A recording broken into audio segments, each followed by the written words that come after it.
فرزند زہرا یہ حالات برے ہیں. کاشانۂ بصیرت ایک ایسا مکمل یوٹیوب چینل جس پر محروم بصارت کے لیے بالخصوص اور تمام افراد کے لیے بالعموم سینکڑوں کی تعداد میں اسلامی کتب دستیاب ہیں.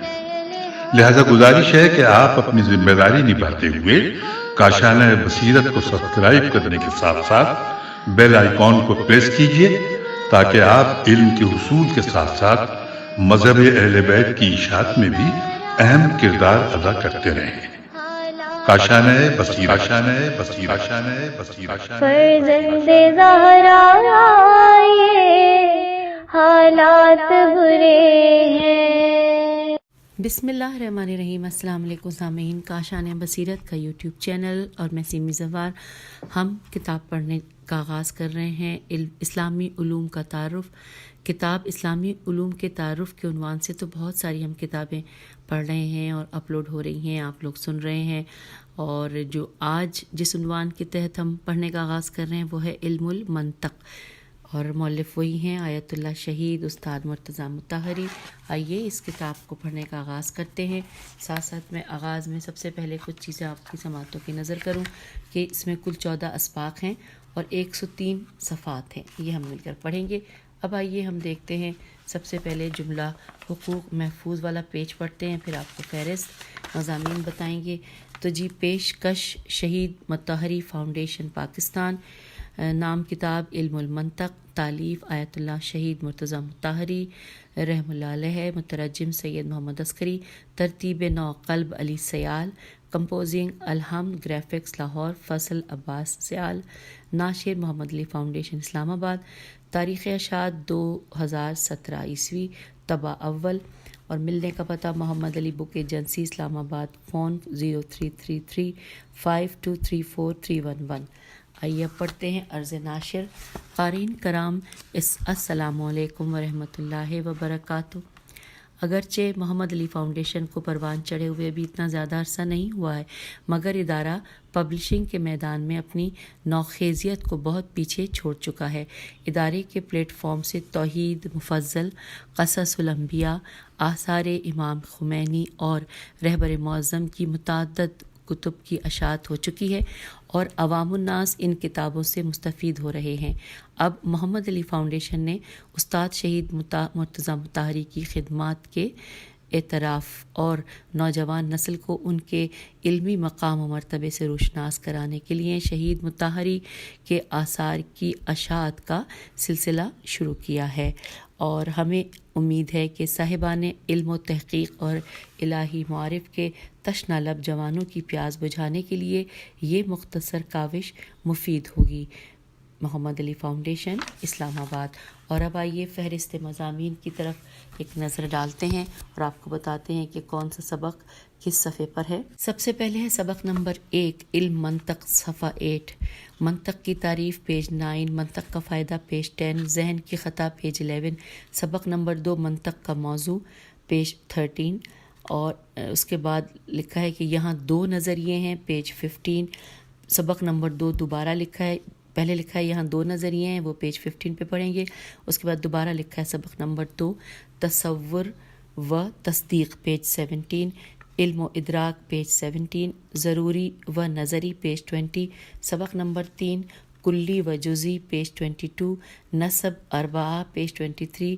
متباین میم تے بے الف یہ نون متباین پیج 24. متساوی پیج 25. عام و خاص مطلق پیج 25. عام و خاص من وجہ 25. کلیات خمس 26.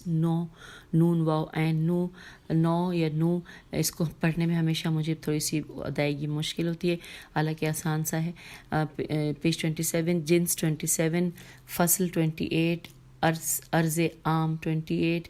عرض خاص 28. سبق نمبر 4 حدود و تعریفات پیج 30. سوالات 31. حد و رسم 33. سبق نمبر 5 36. تصدیقات 36. قضایا 36. سبق نمبر 6 قضایا کی تقسیم پیج 40. حملیہ و شرطیہ 40. اس میں 2 دیے ہوئے ہیں نیچے، قضیہ حملیہ 40 اور دوسرا ہے قضیہ شرطیہ پیج 42، پھر ہے موجبہ و سالبہ اور پیج 44، اور قضیہ محصورہ و غیر محصورہ پیج 44، سبق نمبر 7 احکام قضایہ پیج 48، سبق نمبر 8 تناقض تین الف قاف ضاد تناقض پیج 53، قانون تناقض پیج 53، قانون تناقض دوبارہ لکھا ہے پیج 45 پہ، پھر ہے عکس پیج 57 پہ، سبق نمبر 9 قیاس 60 پیج پر ہے، پھر قیاس کیا ہے پیج 60، اقسام حجت 62، پہلی قسم 62، دوسری قسم 62، تیسری قسم 62، سبق نمبر 10 قیاس کی قسمیں پیج 65، قیاس استثنائی پیج 66، قیاس اقترانی 67، شکل اول 68، شکل اول کی شرائط 69، شکل دوم 69، شکل دوم کی شرائط 70، شکل سوم اور اس کی شرائط 70، شکل چہارم اور اس کی شرائط پیج 71، سبق نمبر 11 قیاس کی اہمیت پیج 72، 2 حیثیتیں پیج 73، فکر کی تعریف پیج 76، سبق نمبر 12 قیاس کی اہمیت پیج 83، منطق کا فائدہ پیج 83، سبق نمبر 13 قیاس کی اہمیت پیج 90 اور سبق نمبر 14 آخری سبق پیج 98، اور پھر لکھا ہے صناعات خمسہ صناعات خمسہ پیج 98۔ یہ ہماری ساری فہرست تھی، اور اب ہم باقاعدہ آغاز کریں گے ریڈنگ کا۔ پیج نمبر 88 ہے اور سبق نمبر 1 ہے کہ جس کا عنوان ہے علم منطق۔ بیرونی دنیا سے اسلامی ثقافت میں داخل ہونے والے علوم میں ایک علم منطق بھی ہے۔ اس علم کو اسلامی دنیا میں اتنی مقبولیت حاصل ہوئی کہ دینی علوم کے مقدمے کے طور پر اسے دینی علوم کا جزو مان لیا گیا۔ علم منطق یونانی کتابوں سے ترجمہ ہوا ہے۔ اس علم کے موجد ارسطو یونانی ہیں۔ یہ علم مسلمانوں کے درمیان غیر معمولی طور پر پھیلا اور مقبول ہوا۔ مسلمانوں نے اس میں کچھ اضافہ کر کے اسے معراج کمال تک پہنچا دیا۔ مسلمانوں کے ہاتھوں تدوین ہونے والی عظیم ترین ارسطوئی منطق ابو علی سینا کی منطق الشفا ہے۔ منطق الشفا خود ارسطو کی منطق سے کئی گنا زیادہ ہے۔ منطق ارسطو کا یونانی متن، عربی ترجمہ اور دنیا کی دوسری زبانوں میں ترجمہ آج بھی موجود ہے۔ منطق ارسطو کا ترجمہ ہنین بن اسحاق نے کیا ہے۔ وہی ترجمہ جوں کا توں آج بھی باقی ہے۔ یونانی زبان سے آشنا محققین جنہوں نے ہنین بن اسحاق کے ترجمے کا دوسرے ترجموں سے موازنہ کیا ہے، دعویٰ ہے کہ ہنین کا ترجمہ تمام تر ترجموں سے بہتر اور دقیق تر ہے۔ عصر جدید میں برطانوی باشندہ فرانسس بیکن اور فرانسیسی باشندے ڈیکارٹ نے ارسطوئی منطق پر شدید حملے اور سخت اعتراضات کیے ہیں۔ کبھی اسے باطل قرار دیا ہے اور کبھی غیر مفید۔ برسوں بلکہ 2-3 صدیاں گزر جانے کے بعد جبکہ یورپی دنیا کا عقیدہ پورے طور پر ارسطوئی منطق سے اٹھ چکا تھا، رفتہ رفتہ ان کے حملوں اور اعتراضات میں کمی آ گئی۔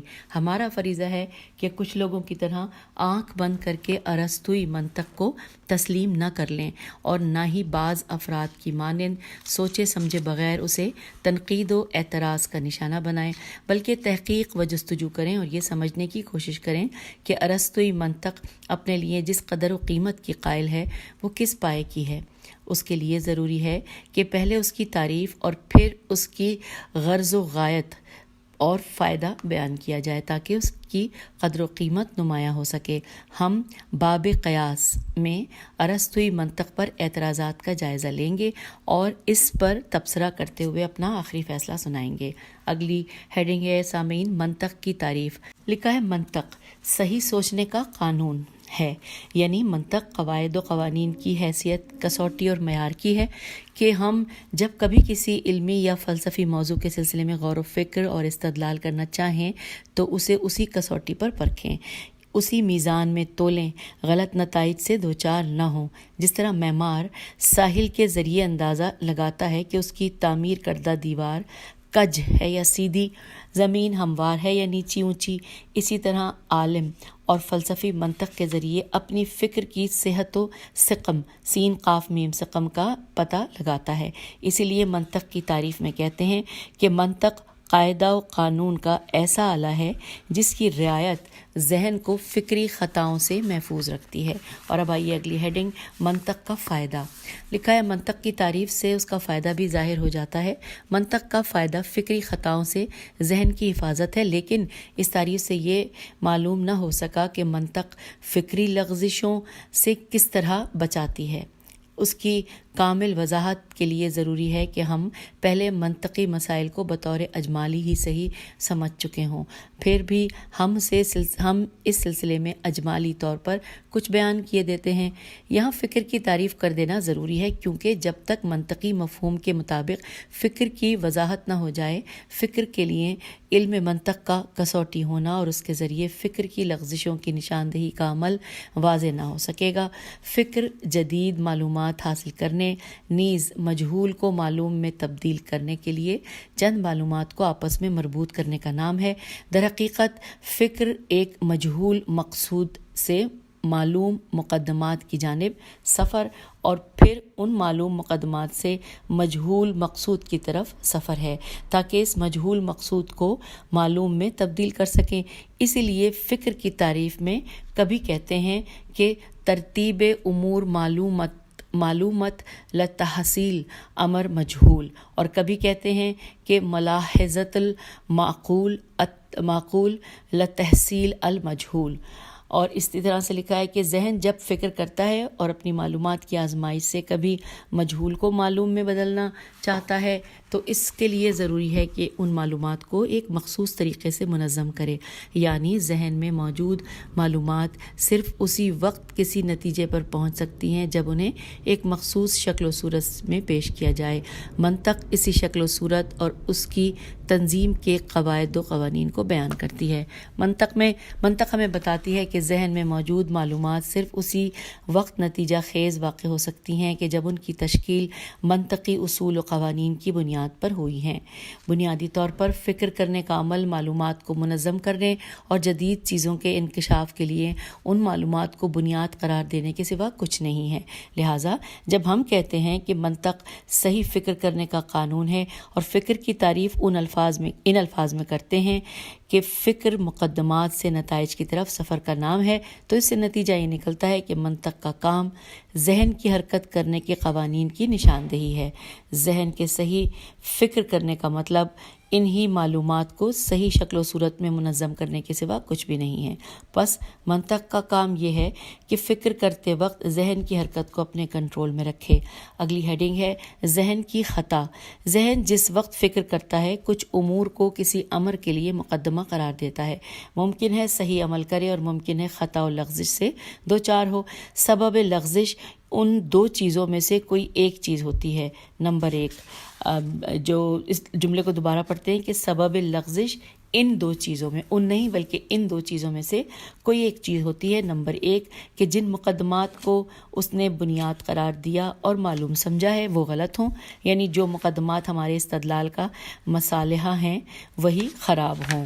نمبر 2 مقدمات کو غلط شکل و صورت میں پیش کیا گیا ہو، انہیں صحیح طور پر منظم نہ کیا گیا ہو، یعنی استدلال کا مسالہ ٹھیک ہے لیکن صورت خراب ہے۔ آگے چلتے ہیں نیکسٹ پیراگراف میں کہ ذہن میں کسی استدلال کی مثال عمارت کی مثال ہے۔ عمارت اسی وقت بے عیب ہو سکتی ہے جب اس کا مسالہ بے عیب ہو اور عمارت کا نقشہ بھی صحیح اصولوں پر بنایا گیا ہو۔ ان میں سے کسی ایک کے فقدان کی صورت میں عمارت قابل اعتماد نہ ہوگی۔ مثلاً اگر یہ کہا جائے کہ سقراط انسان ہے اور ہر انسان ظالم ہے، لہٰذا سقراط بھی ظالم ہے، یہ استدلال شکل و صورت کے لحاظ سے صحیح ہے، لیکن اس کا مادہ و مسالہ خراب ہے، کیونکہ یہ صحیح نہیں ہے کہ ہر انسان ظالم ہے۔ لیکن اگر یوں کہیں کہ سقراط انسان ہے، سقراط عالم ہے، پس انسان عالم ہے، یہاں ہمارے استدلال کا مادہ و مسالہ صحیح ہے، لیکن اس کی شکل اور اس کا نظام منطقی نہیں ہے، اس لیے نتیجہ غلط نکلا۔ اس کی شکل و نظام منطقی کیوں نہیں ہے؟ اس کا جواب بعد میں باب قیاس میں بیان ہوگا۔ آگے لکھا ہے نیکسٹ پیراگراف میں کہ ارسطوئی منطق صرف استدلال کی شکل و صورت کی غلطیوں کو نمایاں کر سکتی ہے، استدلال کے مادہ و مسالے کی خطاؤں کی گرفت اس کے بس سے باہر ہے۔ اسی لیے منطق ارسطو کو منطق صورت کہتے ہیں. سامعین یہاں پہ منطق ارسطو اور منطق صورت، سواد سے صورت ہے، یہ دونوں انورٹڈ کاما میں ہیں. اب رہی یہ بات کہ دنیا میں کسی ایسی منطق کا بھی وجود ہے کہ جو استدلال کے مادہ و مسالے کی خرابیوں کی نشاندہی کرے، اسے ہم باب قیاس میں بیان کریں گے. یہاں تک کہ گفتگو سے یہ نتیجہ نکلا کہ ارسطوئی منطق کی اہمیت یہ ہے کہ وہ فکری خطاؤں کی گرفت کرتی ہے، یعنی انسانی استدلالوں کی شکل و صورت میں غلطیوں کی نشاندہی کرتی ہے. رہا یہ سوال کہ صحیح استدلال کرنے کے لیے منطق کون سے قوانین پیش کرتی ہے، اس کا جواب منطق کے تفصیلی مطالعے کے بعد ہی مل سکتا ہے. اور اب آئیے سبق نمبر 2، منطق کا موضوع. منطق کا موضوع کیا ہے؟ پہلے یہ دیکھیں کہ موضوع کہتے کسے ہیں، پھر یہ سمجھیں کہ کیا ہر علم کے لیے ایک موضوع ضروری ہے. اس کے بعد بحث کریں کہ منطق کا موضوع کیا ہے. موضوع علم اس چیز کو کہتے ہیں کہ جس کے بارے میں وہ علم بحث کرتا ہے. اس علم سے متعلق ہر مسئلے کا جائزہ لیں تو یہی نظر آئے گا کہ وہ اس موضوع کے احوال و خواص سے بحث کر رہا ہے. موضوع علم کے سلسلے میں منطقیوں اور فلسفیوں نے جو عبارت پیش کی ہے وہ یہ ہے کہ انورٹڈ کاما کے ہر علم کا موضوع وہ چیز ہے جس کے عوارض ذاتی کے بارے میں وہ علم بحث و گفتگو کرتا ہے. انورٹڈ کاما کلوز ہو گیا. اور اس کے بعد لکھا ہے کہ ان دانشوروں نے یہ کہنے کے بجائے کہ ہر علم کا موضوع اسی چیز سے عبارت ہے جس کے حالات، خواصیتوں اور آثار کے متعلق وہ علم بحث کرتا ہے، حالات و آثار کی بجائے ثقیل لفظ عوارض ذاتیہ استعمال کیا گیا ہے. عوارض ذاتیہ کی ہجے ہے عین واو الف ر زاد اور زال الف تے، یہ ہے ذاتیہ، یہ انورٹڈ کاما میں ہے کہ عوارض ذاتیہ استعمال کیا ہے. اور ساتھ میں لکھا ہے کہ کیوں، یہاں پہ سوالیہ نشان ہے. بلا سبب، کیا یہ بلا سبب کیا ہے؟ جواب ہے کہ نہیں، بلا سبب نہیں، چونکہ انہیں معلوم تھا کہ حالات و آثار جن کی نسبت کسی چیز کی طرف دی جاتی ہے دو طرح کے ہوتے ہیں. کبھی وہ حالات واقعاً خود اسی چیز سے مربوط ہوتے ہیں اور کبھی خود اس چیز سے ان کا تعلق نہیں ہوتا بلکہ اس چیز سے مربوط ہوتے ہیں جو اس سے یگانگت رکھتی ہے. مثلا ہم انسان کے حالات کے بارے میں گفتگو کرنا چاہتے ہیں. چونکہ انسان حیوان بھی ہے اور حیوان سے یگانگت رکھتا ہے، لہٰذا حیوان کے خواص بھی اس میں پائے جاتے ہیں. اسی لیے دانشوروں نے عرض ذاتی یہ ورڈ ہے عین ر زواد زال الف تے چھوٹی ہے اور یہ انورٹڈ کاما میں ہے. عرض ذاتی کا لفظ استعمال کیا ہے اور مخصوص تعریف کے ذریعے اس لفظ کی وضاحت کر دی ہے تاکہ یہ شبہ برطرف ہو جائے. یا اصطلاحی زبان میں عوارض غریبہ عین واو الف ر زواد غین ر یہ بے ہے، یہ بھی انورٹڈ کاما میں ہے، عوارض غریبہ خارج ہو جائیں. غرض، اب اگلی پیراگراف میں آ جاتے ہیں. عرض ذاتی کسے کہتے ہیں؟ اس کا جواب ان اسباق کی حدود سے باہر ہے. اب یہ دیکھیں کہ آیا ہر علم کے لیے ایک خاص موضوع کی ضرورت ہے یا نہیں. یہ ایک مسلمہ حقیقت ہے کہ علوم کے مسائل ایک دوسرے سے ارتباط کے اعتبار سے یکساں نہیں ہیں. مسائل کی مثال کنبے جیسی ہے. کچھ مسائل ایک مخصوص کنبہ تشکیل دیتے ہیں، کچھ دوسرے مسائل دوسرا کنبہ. اسی طرح کچھ کنبے مل جل کر ایک خاندان و قبیلہ تشکیل دیتے ہیں اور کچھ دوسرے کنبہ دوسرا قبیلہ بناتے ہیں. مثلا کچھ مسائل جنہیں مسائل حساب کہا جاتا ہے ان کا آپس میں اتنا قریبی رشتہ ہے کہ وہ ایک کنبے کے افراد معلوم ہوتے ہیں. کچھ دوسرے مسائل ہیں جنہیں مسائل ہنسا کہا جاتا ہے، وہ دوسرے کنبے کے افراد ہیں. حساب اور ہندسے کے کنبے ایک دوسرے سے قرابت بھی رکھتے ہیں اور دونوں ریاضیات نامی قبیلے کے رکن ہیں. ر یہ الف، زواد یہ الف تے.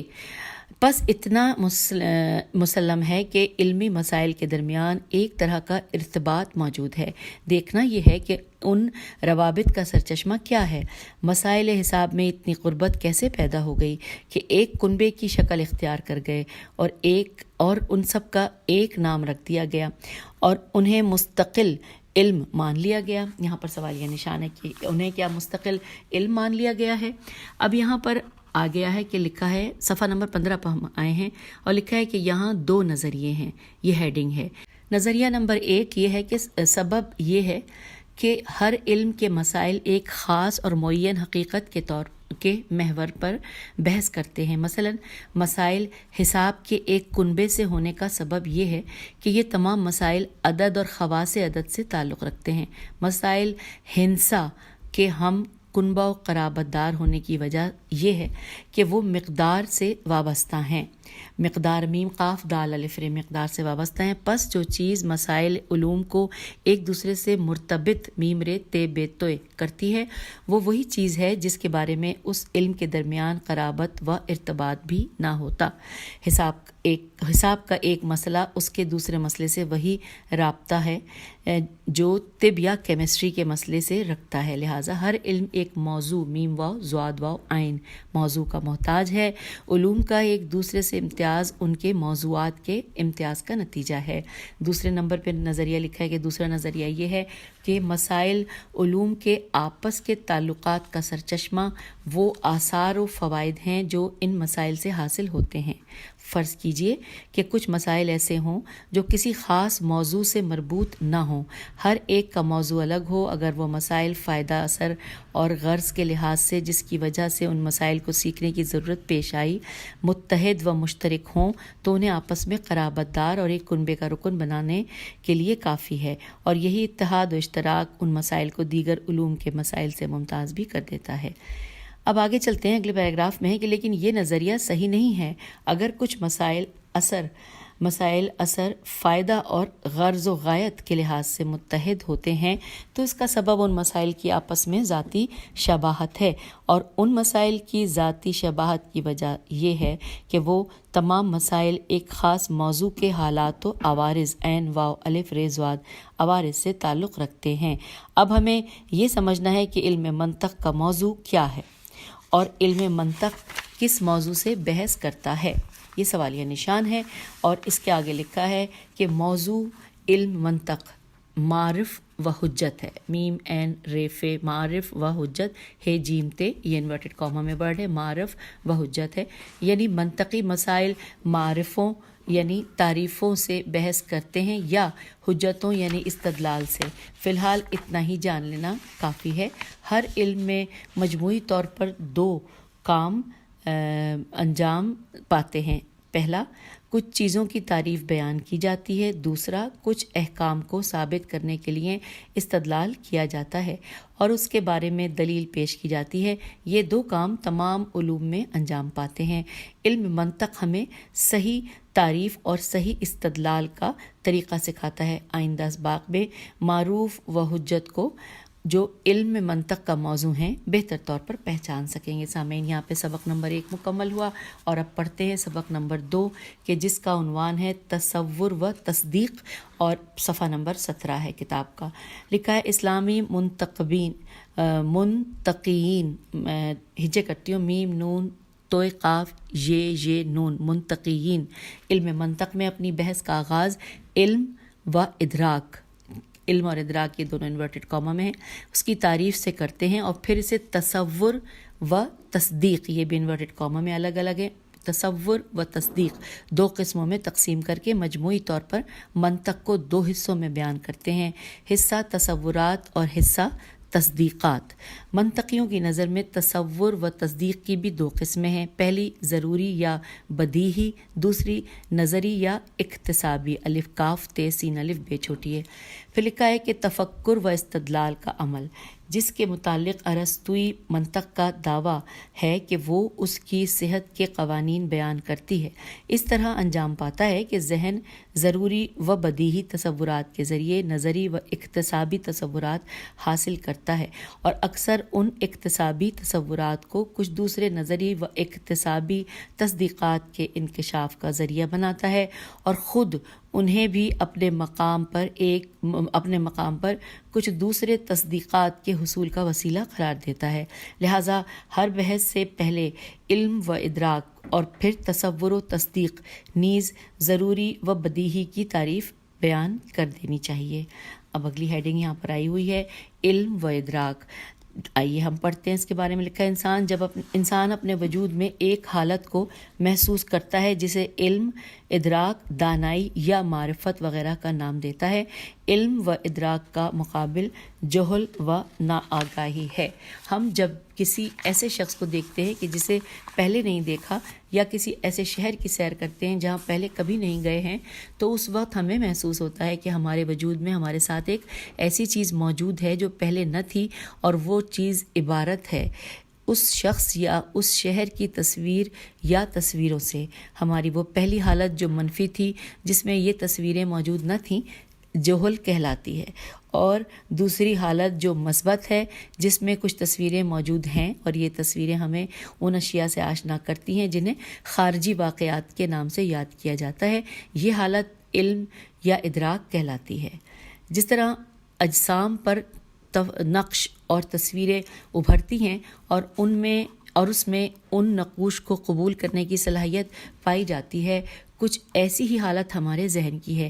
ہاں، فرق یہ ہے کہ اجسام پر ابھرنے والے نقوش اجسام کو خارجی اشیاء سے مربوط نہیں کرتے، یعنی ان اجسام کو ان اشیاء سے آگاہ نہیں کرتے، لیکن ذہن کے نقوش اور تصویریں ہمیں خارجی اشیاء سے مربوط کرتی اور ان کے متعلق ہمیں آگاہ کرتی ہیں. ایسا کیوں ہوتا ہے؟ ان دونوں میں کیا فرق ہے؟ اس کیوں اور فرق کا جواب فلسفے میں ملے گا، منطق میں نہیں. پس علم ذہن میں شے معلوم کی تصویر کو کہتے ہیں. شے کا ورڈ یہاں پہ انورٹڈ کاما ہے. میں دوبارہ سے جملہ پڑھتی ہوں کہ پس علم ذہن میں شے معلوم کی تصویر کو کہتے ہیں. چنانچہ علم و ادراک کی تعریف میں کہا گیا ہے کہ کسی چیز کی انورٹڈ کاما میں ہے یہ کہ کسی چیز کی تصویر کا ذہن میں ابھرنا علم و ادراک ہے. اب لکھا انورٹڈ کاما کلوز کہ علم کو تصور و تصدیق میں تقسیم کرنے کا سبب یہ ہے کہ اشیاء کے سلسلے میں ہمارے علم کی کیفیت بھی کچھ ایسی ہوتی ہے کہ ہمارا ذہن اشیاء کے درمیان کسی نسبت کے وجود یا عدم کا حکم کرتا ہے. عدم عین دال میم حکم کرتا ہے، یعنی ہمارا ذہن اشیاء کے درمیان قضاوت و فیصلے کی شکل میں ہوتا ہے. قاف زواد الف واو تے قضاوت و فیصلے کی شکل میں ہوتا ہے، اور کبھی ایسا نہیں ہوتا، یعنی قضاوت و فیصلے کی کیفیت نہیں پائی جاتی. پہلے کی مثال یہ ہے کہ ہمارے علم کی کیفیت یہ ہو کہ ہوا گرم ہے اور ہوا گرم نہیں ہے. سچائی اچھی چیز ہے، جھوٹ اچھی چیز نہیں ہے. تصدیق چیزوں کے درمیان ذہن کے حکم و فیصلے کو کہتے ہیں. ذہن کی اس فیصلہ کن کیفیت کا نام تصدیق ہے. نیکسٹ پیراگراف میں چلتے ہیں. لکھا ہے لیکن ذہن اشیاء سے اپنے علمی رابطے میں ہمیشہ فیصلہ کن کیفیت کا حامل نہیں ہوتا. بعض اوقات پردہ ذہن پر اشیاء ابھرتی ہیں مگر ذہن ان کے بارے میں کوئی فیصلہ نہیں کرتا، اور جس وقت وہ فیصلہ کن کیفیت کا حامل ہوتا ہے اور دو چیزوں کے درمیان قضاوت کرتا ہے، اسی حکم و قضاوت کو تصدیق کہتے ہیں. محکوم علیہ و محکوم با کی تصویریں، اس کو میں دوبارہ پڑھتی ہوں. محکوم علیہ و محکوم بے، میم ہے کیف کاف واو میم، عین لام یہ ہے، واو میم ہے کاف واو میم اور بے ہے کی تصویریں، یعنی وہ دو چیزیں جیسے ہوا اور گرمی جن کے متعلق ذہن نے فیصلہ کیا ہے، تصدیق نہیں ہے. جن تصویروں کے سلسلے میں ذہن فیصلہ کرتا ہے انہیں تصور کہتے ہیں.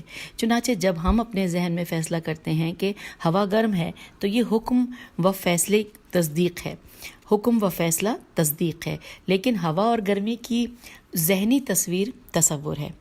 تصور و تصدیق میں علم کی تقسیم سب سے پہلے عالی مرتبت اسلامی فلسفی ابو نصر محمد بن ترحان توئرے ہے الف نون ترحان فارابی کے ذریعے انجام پائی. یہ انہی کی ایجاد ہے جو بعد میں آنے والے فلسفیوں اور منطقیوں میں مقبول ہو گئی. اثر متاثر میں اسلامی منطقیوں نے اسی قسم کو اساس قرار دیتے ہوئے ابواب منطق کو دو حصوں میں بانٹ دیا ہے. اور یہاں پر یہ بھی میں بتا دوں، اثر متاثر جو ہے عین سوادرے ہے، دو حصوں میں بانٹ دیا ہے، حصہ تصورات، حصہ تصدیقات. حالانکہ ابتدا میں منطق کے ابواب اس طرح ایک دوسرے سے جدا نہیں تھے. اور اب اگلی ہیڈنگ آ گئی ہے ضروری و نظری. لکھا ہے جیسا کہ ہم پہلے بھی عرض میں کر چکا ہوں کہ جو اصطلاحیں منطق و فلسفے میں کثرت سے استعمال ہوتی ہیں ان میں سے ایک ضروری بریکٹ میں لکھا ہے بدیہی و نظری نون زوئے رے چھوٹی نظری کی اصطلاح ہے، یعنی اس کے بارے میں بھی وضاحت و تشریح کی ضرورت ہے۔ تصور و تصدیق کی دو قسمیں ہیں، بدیہی اور نظری۔ لکھا ہے بدیہی اس ادراک کو کہتے ہیں جس میں غور و فکر نہ ہو، لیکن نظری اس ادراک کو کہتے ہیں جس میں غور و فکر کی حاجت ہو۔ دوسرے لفظوں میں بدیہی وہ ہے جو خود بخود واضح و معلوم ہو، اور نظری وہ ہے جو خود بخود معلوم و آشکار نہ ہو بلکہ کسی دوسری چیز کے ذریعے اس کی وضاحت ہوتی ہو۔ یا یوں سمجھیے کہ بدیہی وہ ہے جسے معلوم کرنے کے لیے وقت نظر کی ضرورت نہیں ہوتی، اور نظری وہ ہے جسے معلوم کرنے کے لیے غور و فکر کی حاجت ہے۔ کہتے ہیں حرارت اور ٹھنڈک، گرمی و سردی کا تصور محتاج فکر و نظر نہیں ہے، لیکن حقیقت یہ ہے کہ تصور حرارت و ٹھنڈک اور تصور جن و ملک میں اس لحاظ سے فرق نہیں ہے۔ حرارت و ٹھنڈک بھی اتنے ہی محتاج فکر و تعریف میں جتنے جن و ملک۔ دوبارہ پڑھتے ہیں، حرارت و ٹھنڈک بھی اتنے ہی محتاج فکر و تعریف ہیں جتنے جن و ملک۔ حرارت و ٹھنڈک کے وجود کی تصدیق محتاج فکر و نظر نہیں ہے، لیکن جن و ملک کے وجود کی تصدیق غور و فکر کی محتاج ہے۔ بدیہی تصورات واضح و روشن تصورات سے عبارت ہیں جن میں کسی قسم کا ابہام نہیں پایا جاتا، لیکن اس کے برخلاف نظری تصورات تشریح و توضیح کے محتاج ہیں۔ اور اس کے بعد ساتھ ساتھ یہ بھی لکھا ہے کہ تصدیقات میں بھی ذہن کبھی دو چیزوں کے درمیان حکم کرنے کے لیے محتاج دلیل ہوتا ہے، اور کبھی دلیل و استدلال کی ضرورت نہیں ہوتی، یعنی بعض اوقات نسبت کے دونوں سروں بریکٹ میں لکھا ہے محکوم علیہ و محکوم بہ کا تصور ہی اس نسبت کے وجود یا عدم کا فیصلہ کرنے کے لیے کافی ہوتا ہے، اور بعض اوقات کفایت نہیں کرتا۔ نسبت کے دونوں سروں یعنی محکوم علیہ و محکوم بہ کے سلسلے میں حکم کرنے کے لیے ذہن کو دلیل کی ضرورت ہوتی ہے۔ مثلاً 4 5 سے بڑا ہے، اس میں فکر و نظر کی حاجت نہیں، لیکن فکر و استدلال کا محتاج کیا ہے کہ اگر 15 multiplied by 15 is equal to 225، یہ فکر و استدلال کا محتاج ہے۔ اسی طرح اجتماع نقیزین، نون قاف یہ زواد یہ نون، اجتماع نقیزین محال ہے، بدیہی تصدیقات میں سے ہے، لیکن دنیا متناہی ہے لا متناہی۔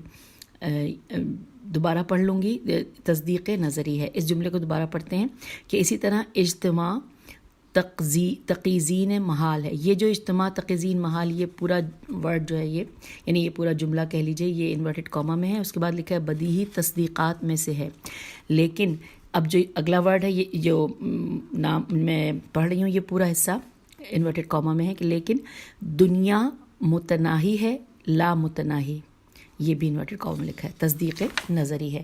یہاں پر ہم سبق نمبر 2 ہم نے مکمل کر لیا، اور اب آپ سے اجازت چاہیں گے پیج 21 پر، اور انشاءاللہ اگلی سٹنگ میں، اگلی نشست میں ہم سبق نمبر 3 سے ریڈنگ کا آغاز کریں گے۔ اجازت دیجیے، خدا حافظ۔